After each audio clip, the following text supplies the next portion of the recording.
boa noite, mas também bom dia, boa tarde aos que estão noutros fusos, mundo afora. A oportunidade de trabalho de hoje é para o nosso coração proporcionadora de muita alegria, muito embora incida sobre uma grande responsabilidade. Primeiro porque este ambiente ainda está permeado pelas energias que foram hauridas ao longo da jornada mediúnica. E os tribunos que aqui tiveram desde quinta passada a domingo são de tamanha competência que sucedê-los num trabalho sem ter a mesma competência é muito difícil. As pessoas, a gente se acostuma logo com o que é bom, não é? Aí vem numa sequência tão boa e chega eu para dar palestra.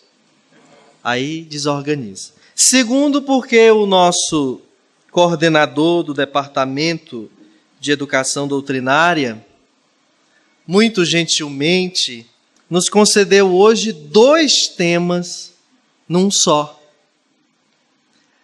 Muito amigo que ele é, decidiu desafiar-me desta forma.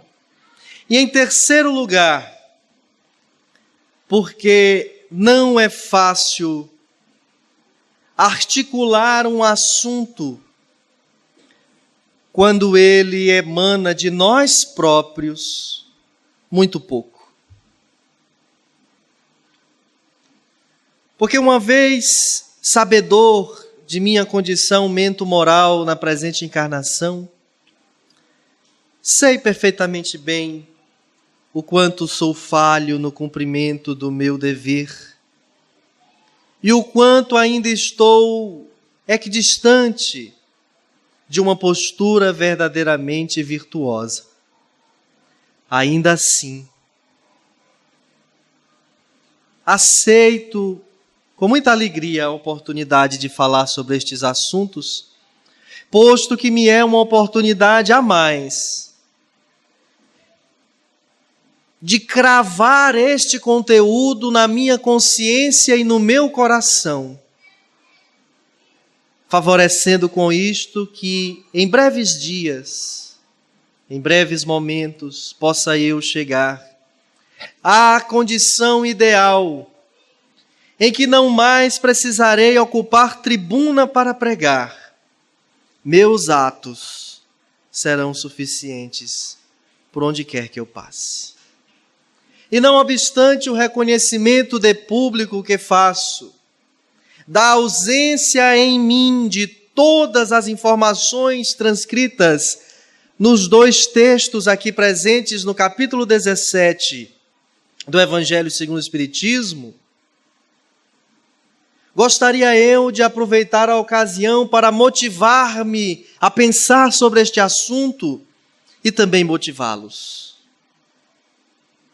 E de início dizer que não teríamos chegado, os que aqui estamos, no século 21, presenciando, sendo testemunhas e atores de uma era de transição, se não já possuíssemos em nós consciência de que existem deveres e de que, de alguma sorte, cumprimos parte deles. Se não já possuíssemos em nós de forma conscienciosa, não apenas uma vaga ideia, mas uma nítida observação de que virtudes existem a serem perseguidas por nós, a serem buscadas, a serem acessadas e conquistadas. Permito-me nesse momento fazer breve observação didática e aqui, uma vez mais, ressaltar a grandeza do pensamento. a grandeza do espírito Allan Kardec, que de forma tão sábia, tão amorosa, tão primorosa, elenca no capítulo 17, ao qual ele intitula Sede Perfeitos, os seguintes tópicos: caracteres da perfeição, e aí ele cita Mateus no seu capítulo 5, versículos 44, 46 e 48, quando Jesus fala de amai os vossos inimigos, fazei o bem aos que vos odeiam e tal. Depois ele nos traz um texto pessoal, intitulado O Homem de Bem, que alguns espíritas preconceituosamente o lemos e dizemos: eu ainda não sou este homem de bem. Mas o convite que o Evangelho nos faz não é para sermos homens de bem, agora, de uma hora para outra, sem sequer pensar. O convite que o Evangelho nos faz é para que construamos o bem em nós, a fim de descobrir que ele já está em nós,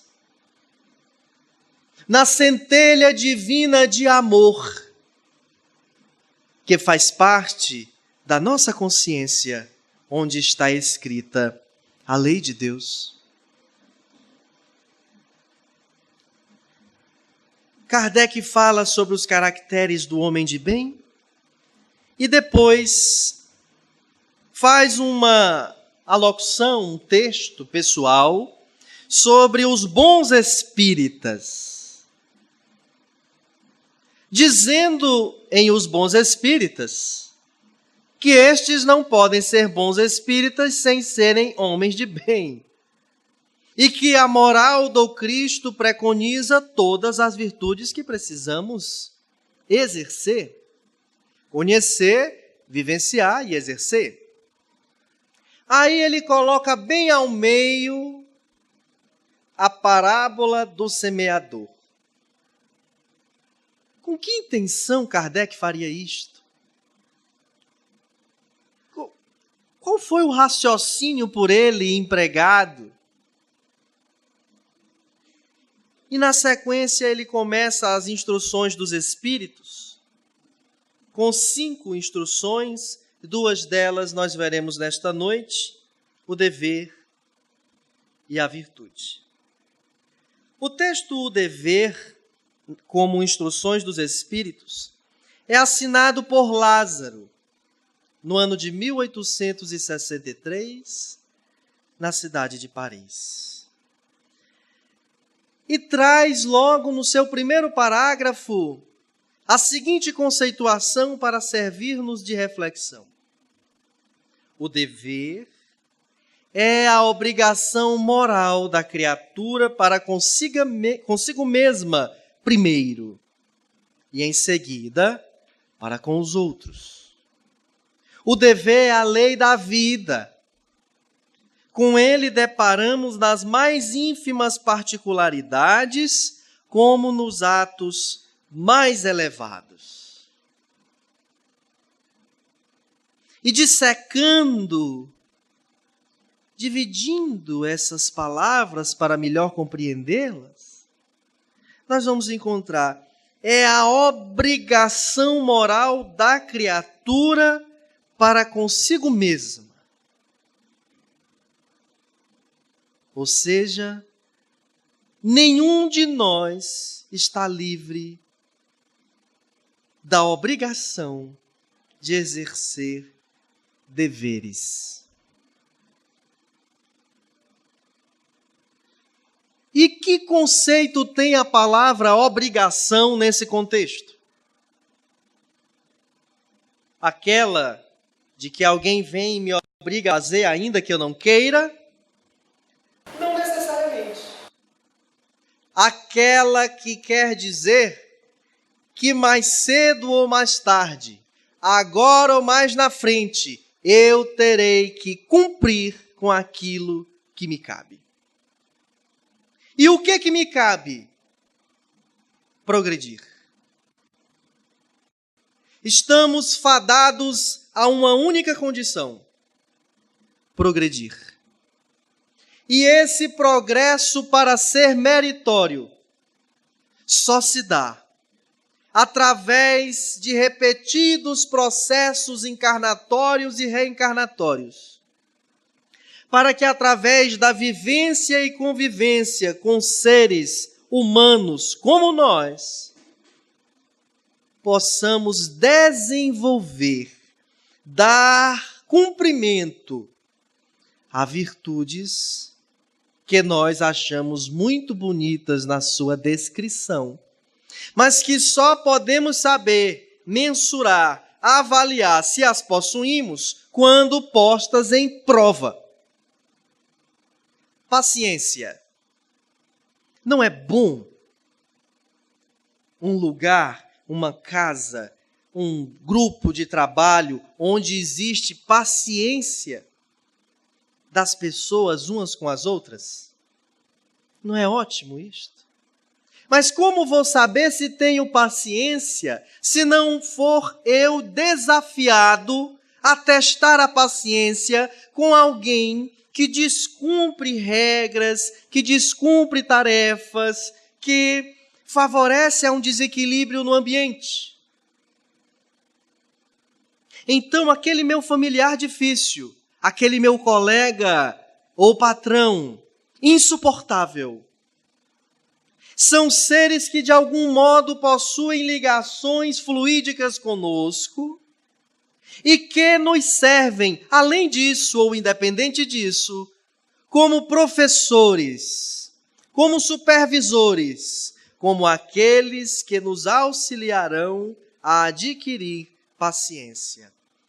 Mas como se eu não o suporto? Fazendo justamente o contrário, suportando, sem ser conivente, sem ser permissivo, mas em instante algum, sendo tão desequilibrado quanto ele. Do contrário, não há superioridade em mim que me garanta o direito de reclamar do outro, uma vez que sou tão problemático e tão adoecido quanto ele. Quando falamos de portadores de necessidades especiais, não estamos dizendo que somente os surdos são portadores de necessidades especiais. PNE, ou seja, que outra nomenclatura a nossa hipocrisia às vezes vá criando para não agredir as pessoas, mas quando falamos de portadores de necessidades especiais, estamos falando dos que têm também a cegueira, dos que estão também limitados quanto aos seus membros inferiores ou superiores, quanto à sua capacidade intelectual e várias outras condições do organismo físico. Por isto mesmo, eu não posso dizer que alguém é ou deixa de ser só porque a desvirtude dele é diferente da minha desvirtude. Ele é um desvirtuoso numa área e eu sou um desvirtuoso noutra. Naquilo ele me exige a paciência, naquilo outro eu exijo a paciência dele. No processo de encarnação e reencarnação, vamos nos deparando com pessoas, com circunstâncias, com problemas, que são compostos a partir de 3 fatores. Primeiro fator, aquele que eu e aquele e aqueles causamos em oportunidades transatas. Segundo fator, aquilo que eu causo agora. Porque Allan Kardec, numa brilhante página do Evangelho, nos fala dos tormentos voluntários e nos diz que a gente sofre mais do que a gente arruma aqui do que o que trouxemos para resolver. o que chega a ser surpreendente. E o terceiro fator, aquele a que nós não podemos nos desfazer, que é a vontade de Deus para nos pôr à prova, para nos testar, para fazer com que demonstremos o grau de maturidade a que já chegamos, ou para que mensuremos a imaturidade em que ainda nos encontramos, para a partir dali operar a nossa constante transformação íntima para chegarmos a um padrão vibratório, moral e vivencial ideal. Porque o título do capítulo diz para nós qual a nossa meta: sede perfeitos. E Jesus é tão amoroso, tão gentil, que deixa claro para nós que, muito embora um dia cheguemos à perfeição, não chegaremos a ser Deus. E por isso ele nos diz: sede perfeito como vosso Pai é perfeito. Deixando claro que atingiremos a perfeição, mas que sempre estaremos perseguindo, no bom sentido, o ideal de amor sublime, que é o nosso Pai Criador, que favoreceu-nos não só no espírito, mas também na estrutura de carne que o nosso planeta concebe e que outros planetas concebem diferentemente, garantiu-nos condições de vida. Só que esta vida fica por vezes limitada, complexa, atabalhoada, comprometida a partir das amarras que o materialismo é capaz de nos causar, através das paixões.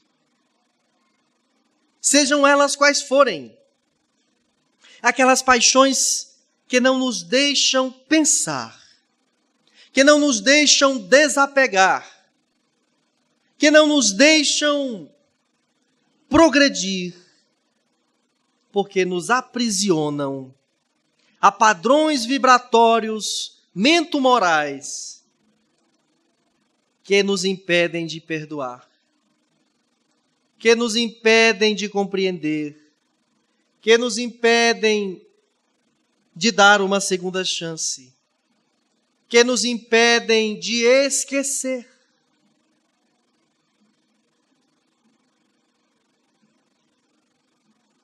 Então, se ele diz que o dever é a obrigação moral também para com os outros, Lázaro está nos dizendo que nós somos responsáveis pelo bem-estar ou pelo mal-estar coletivo.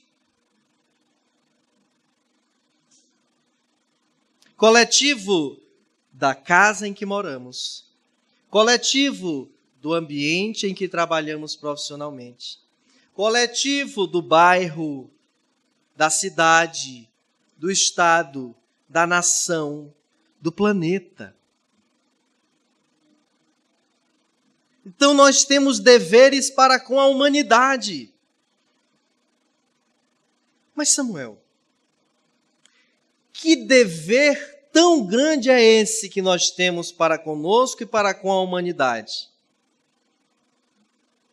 Fazer o que deve ser feito, independente de quem goste, de quem concorde, de quem esteja fazendo diferente. E como eu sei o que deve ser feito? Kardec perguntou aos espíritos. Quem Deus havia legado à humanidade para servir-nos de guia e modelo? E eles responderam: Jesus. Diante disto, questionemos a nós mesmos: o que Jesus faria se estivesse no meu lugar? Ah, mas aí você também quer demais. Não sei se quer demais. É que nós estamos no século XXI. da era cristã. O calendário já nos data muito mais vivências. Nós já estamos encarnando e reencarnando há muito tempo. Nós estamos perseguindo a melhor profissão, o melhor status, as melhores coisas materiais há muito tempo. Nós estamos na nova era. Nós estamos na era do Espírito, em que devemos privilegiar as questões de ordem espiritual.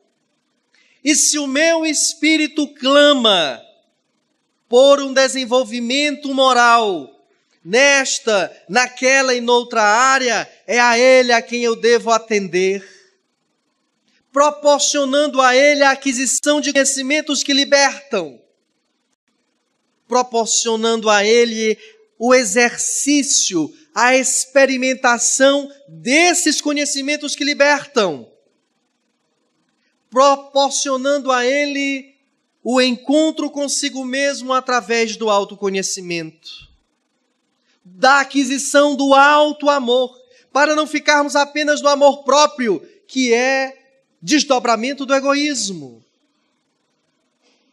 como conceituam-nos os benfeitores espirituais. Nosso grande dever é progredir.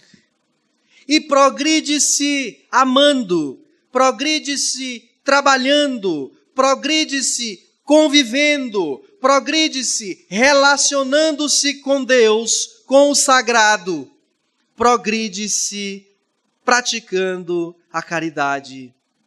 Numa proposta trinária de benevolência, indulgência e perdão.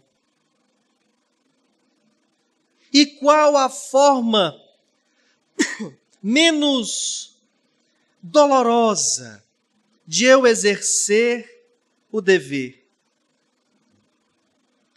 Praticando virtudes. E essas virtudes não requerem cadeiras acadêmicas. Essas virtudes não requerem posição social. Essas virtudes não requerem apenas a religião A ou a religião B. Essas virtudes requerem reflexão sobre elas e disposição a tentar. Olha, eu acho muito bonito o Evangelho falar e fico até envergonhado quando temos aquela página sobre a paciência, quando fala da indulgência, quando fala do perdão, quando fala de amar o inimigo, de orar por aqueles que nos perseguem, nos caluniam, mas eu não consigo. Como sabe? Será que nós não estamos dizendo isso com base naqueles instantes em que alguém veio me dizer que outro alguém estava me injuriando, me caluniando e me difamando? Será que eu não estou apenas lembrando do instante em que alguém não mandou por terceiros, disse a mim mesmo, fez ali, de viva voz, de corpo presente? Será que se eu, sabedor dessa informação, hoje disser a mim mesmo, ao longo de todo o dia de hoje, eu suportarei tudo aquilo que normalmente tira a minha paciência com facilidade? E na hora que o fulano fizer aquela cara feia que ele faz todo dia, quando eu peço que vá me deixar no trabalho, eu não resmungarei. E na hora que eu chegar no trabalho, a fulana disser a piadinha de sempre, eu não responderei.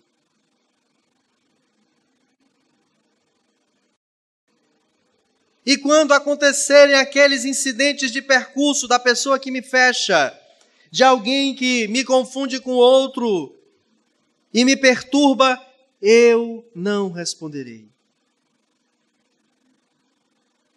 Amanhã eu trabalharei uma outra virtude. Hoje à noite eu quero orar por aqueles que eu sei que não gostam de mim. E até citar seus nomes. Senhor, eu quero rezar pelo Pedro. Eu sei que ele não gosta de mim. Sei que falhei com ele e ele não consegue perdoar-me. Sei que ele não gosta de mim porque é invejoso. É outro Pedro.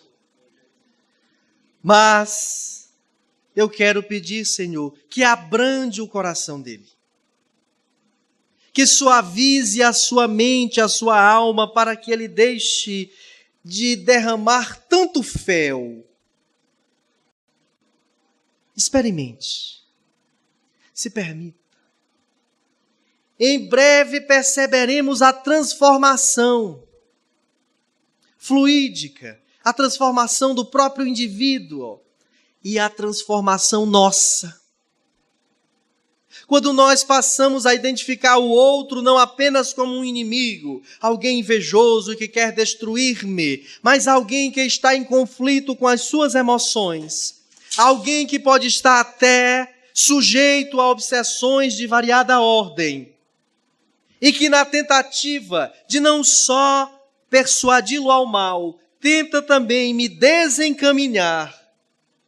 É alguém que, portanto, precisa de oração, porque não está conseguindo fazer sozinho. Se nós estivéssemos na situação de perturbação espiritual desse indivíduo, gostaríamos ou não de ser auxiliados pela prece?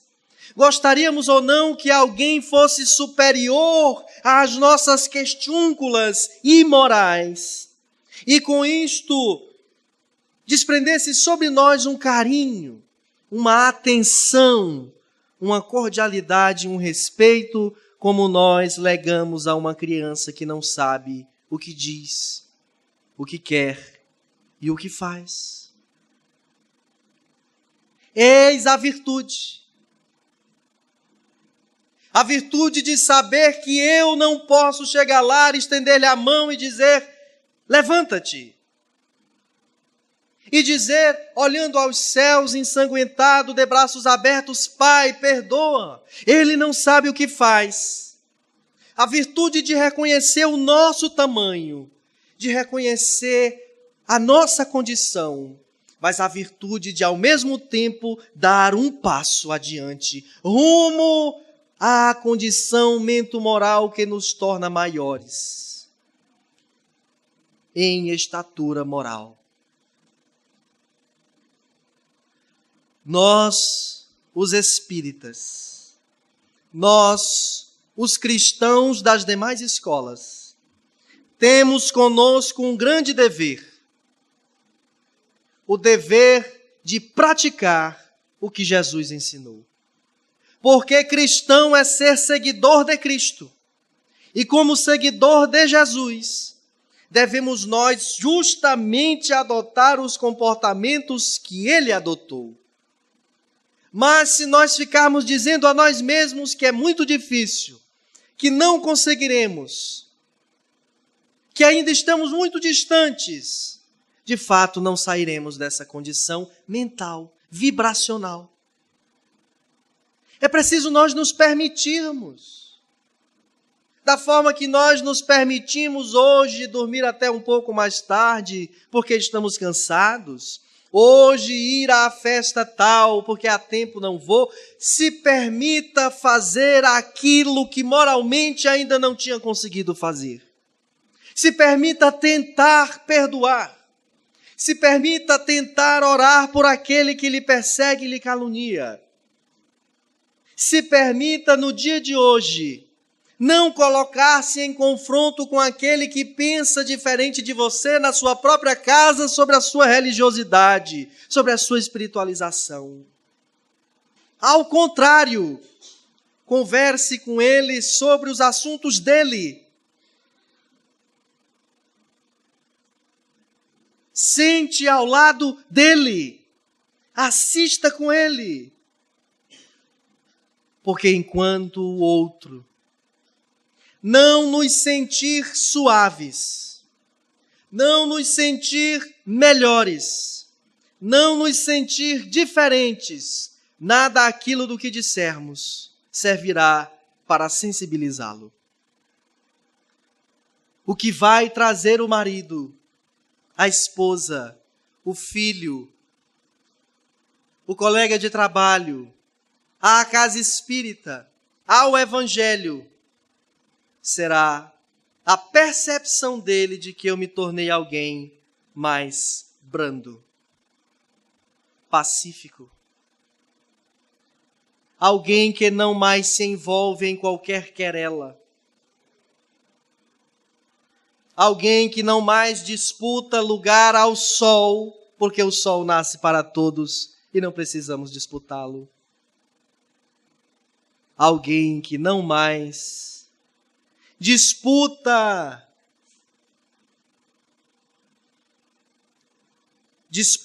as posições materiais do ego, da vaidade. O Evangelho nos convida a sermos diferentes.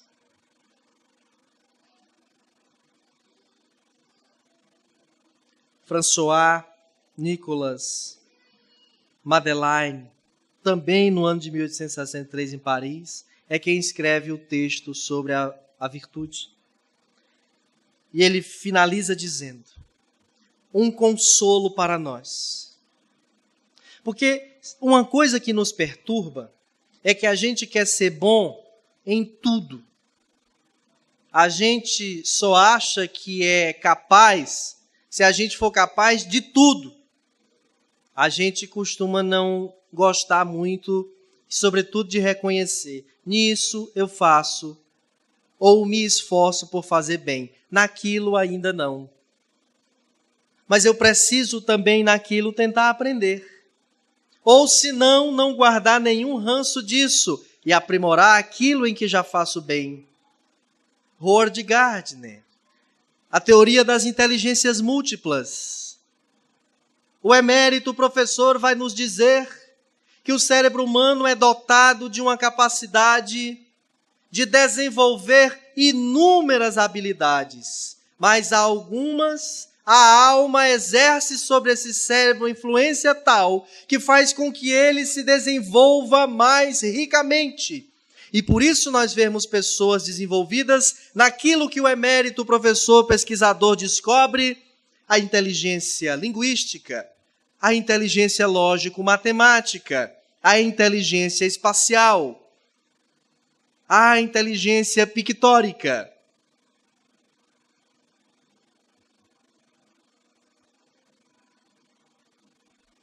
Nós que aqui estamos, já temos consciência do nosso dever, tanto que estamos aqui. Trocando outras coisas por esse ágape. E não só nesta reunião, mas em todas as outras a que temos vivenciado na casa espírita. As leituras e os estudos que fazemos em casa. A pesquisa que fazemos através de outros recursos, como a internet, tão rica do que é bom, como também do que é mal. A escolha é nossa sobre o que pesquisar. Nós também já possuímos virtudes.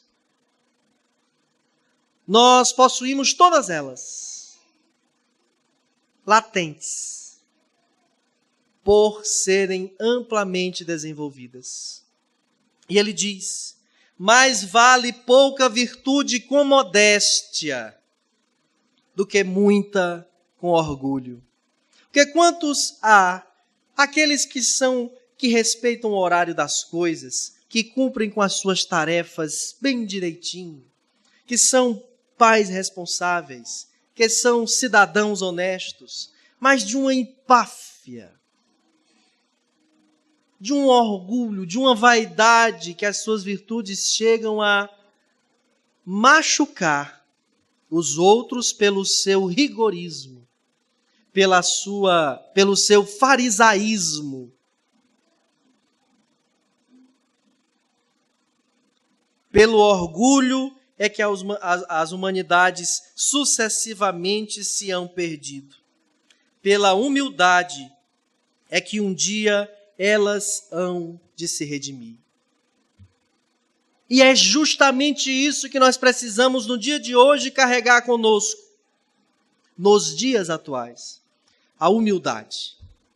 A humildade de reconhecer que ainda não somos, e a humildade de impor a nós o dever de ser. A humildade de reconhecer que sozinhos não podemos. E por isso volver ao próximo, ao sagrado, os nossos intentos, os nossos desejos, para que possam ser ouvidos, conosco debatidos e a nós auxiliados para a sua execução. Daí porque dizer, ó Jesus, faze de minha consciência a tua morada. Ó Deus, faze de minha vida a virtude e o dever que te faz sentir próximo. Ó Espíritos benfazejos que não me abandonam, que não nos abandonam. Despertem em mim a coragem da fé, para que chorando eu não desista, para que perturbado eu não caia, mas que ainda caído eu encontre onde me segurar. Para primeiro de joelhos e depois de pé, voltar a contemplar o horizonte que me divisa quem eu fui, quem sou e quem devo ser, a fim de que minha caminhada não seja palmilhada por aquilo que o materialismo dita, mas por aquilo que tu queres que eu seja e que eu faça. Eu quero ser Paulo, eu quero ser Pedro, eu quero ser Jesus. E por isso digo-te, vem Jesus, animar-me a fé que anda pouca, animar-me a paz que anda ausente, animar-me a visão que anda turva. Vem Jesus, habitar-me o íntimo para fazer com que eu olhe ao próximo e ame-o. Não por quem ele seja nos seus registros civis da matéria, mas por quem ele é em essência e similaridade do princípio da criação. Aonde quer que formos, aonde quer que estejamos, o que quer que façamos, antes, porém, digamos, vem Jesus, e o dever virá, e será cumprido. Vem Jesus, e a virtude virá, e será exercida. Vem Jesus, e a fatalidade do progresso estará finalmente sendo vivenciada por nós, homens e mulheres de visão limitada, mas de consciência sem limites para progredir. Jamais progrediremos apenas pela razão. Jamais progrediremos apenas pela prudência. Ser-nos-á necessário amar. E para amar precisaremos nascer, renascer, porque essa é a lei. Podemos fechar os olhos, podemos não querer dar-lhe ouvidos, mas todos nós estamos submetidos a esta circunstância e a esta situação. Jesus há de nos animar. Se nós cumprirmos 3 simples obrigações: buscar, pedir e bater. Sem buscar, sem pedir, sem bater, seremos sozinhos. Mas uma vez buscando, pedindo e batendo, seremos o Cristo vivo em nós. Muita paz e uma boa noite.